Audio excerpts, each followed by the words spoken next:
All right, this is KaotiK Crypto. We defy tyranny. It is August 21st, 2023. We've had a bit of a tumble the last few days, last week or so, but it's been a good thing actually. And here's why: we're actually kind of reset on our open interest. This is basically your open margin positions, your over leveraged greed, especially your kind of like a fear greed index sort of thing. And we've been reset into close to the green, about at green 7.26. That's low. I mean, I'd like to see it a little bit lower, but that's pretty good. Everyone's probably really bearish right now, calling for 20 and 23. I'm just wondering if we're going to get a big push back up, but yeah, we could get a bit of a retrace. I called a correction was coming when we started topping out right here. It was unfortunate, but it is what it is. I actually exited a lot of my long positions and kind of repositioned myself for this drop. I didn't sell everything or nothing, but I was ready for it. Fear and greed index, we're at 38. We've been around 35, 36, 37, 38, so that's good. But there might be some more blood to come. We're going to take another look at some things, but let's just check and see. Let's check the bubbles and see if anything is holding up against this craziness. These would be the coins that might, stick around and withstand some of this. Optimism has some stuff going on in Arcanos. What's this one called? Cash. I think it's like an AI of some kind. This one's been running pretty hard. Yeah, I wish I bought some, but it's I don't know much about it. It's not really my vibe. But everything else, let's see what else we got. Green. It's been pretty rough. It's been a pretty rough run. Let's come back to this one. I'm just checking my dailies. I got Coin Bubbles is really good. There is Coin 360 is kind of similar. It's just a way of looking at the market, see what's really taking the biggest hits. AVAX apparently is looking pretty rough. I'm not a big fan of that one because of seems like they have pretty bad associations, but not completely attuned to it all. Yeah, Crypto Panic, what we got here. So, yeah. 99 million Avalanche tokens to unlock Saturday. So it's kind of bearish because that means they're putting more selling pressure on the market. Friend text popularity skyrockets. I'm not really sure about that. Crypto fund charged by SEC, misleading customers. I forget who that was. GMX Whale Trader. Yeah, nothing there really. I'm not really seeing. Ripple's XRP expected to outperform major cryptos. I think XRP, XLM, XTC are certainly going to be good performers this cycle, without a doubt. Let's see what else we got. Cardano clinches ranking from Dogecoin, Bitcoin, but so you see floundering, Sam get freed. It's just kind of like not a whole lot going on in some of these respects. Looking at, this is Crypto Watch. Apparently, I think it's been bought out by Kraken, and they might be stopping using this, but I want to use it for now because I have the VPVR. But according to this, we've had a lot of red actually in a row, the Heikenhashi candles. But just kind of looking at what this candle is looking like, it kind of looks like we want to go down a little bit more. The momentum might be trying to push us down further again. And also, yeah, like worst case scenario, I've brought this up before, but that 10 to 13K level is a strong support, but if we went down there, that's all hell breaking loose. I think the lowest we're probably going to see is 20K again, 18 to 20. It would be rough, but that is something we should be prepared for. I've been saying minimally 21 to 23, 25 even. I think 23 to 25 and a possible 21 to 22 because of these gaps in the volume.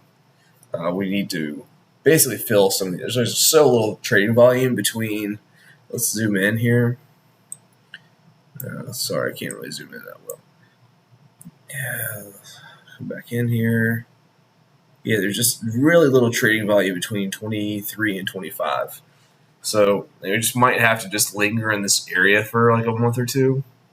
I know that's probably not the best thing to people want to hear, but it is the fact. It's the fact, Jack. So, all right, we'll take a look at some indicators. There are some like positive things. Again, with that open interest being so low, apparently Binance's open interest hasn't been this low since one of the panics. So it's just to say like we're gonna have a bounce. But we're looking at the daily chart right now. Daily RSI has not been this far down since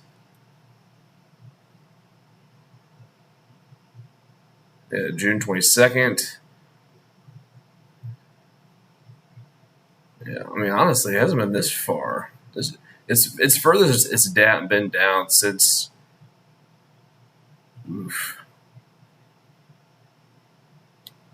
Pretty much the flu thing, and there was some more scare, I guess, during the last bear market with the Bitcoin wars or whatnot. So, this is stochastic RSI. Certainly maxed out. Looks at the 4 hour. 4 hours a little bit high. I think we're at least going to get like a retest of like 24 to 25. Fill this kind of area out, and maybe we get another little scare somewhere into the 23 to 25K region. That's what the 4 hours kind of telling me. It was stochastic. But, we're also, we call this a bear flag. There hasn't been any substantial bounce yet. It doesn't say that we won't have one. This is kind of a big BART pattern, but it's not a very big. It's kind of like, it's not the most bartiest of patterns. But and also what could happen too. It's like shoulda, woulda, coulda. Will this happen? But it's just the things that I've seen, and you don't really know. Well, what could happen? See, this is a shoulder, this is a head. What could happen? So we kind of actually let's do this again. We get another shoulder. Everyone's like, "Oh no, it's going to be a head and shoulders." Sorry, let's see. It's going to come down again. Then head and shoulders will form. Everyone's like, head and shoulders. It's going to go down again. And then it doesn't, and then we go off to the races again. Something like that. So this level we're at, we probably going to be out here till September or maybe mid-October, and then we'll probably have a Christmas rally back up to 20, 30K, maybe 40. I think a 40, 50K run will be more likely to happen closer to the halving in April. April Fool's usually is a big season, date. Like big dates and seasonality are things you have to pay attention to. Last year was so brutal for everybody, just like stocks and crypto. People have seen some gains this year, so people are thinking, okay, well, I better harvest my gains now to possibly, oh no. It looks like my internet's crapped out, but I guess we'll just finish this out by me talking about this stuff.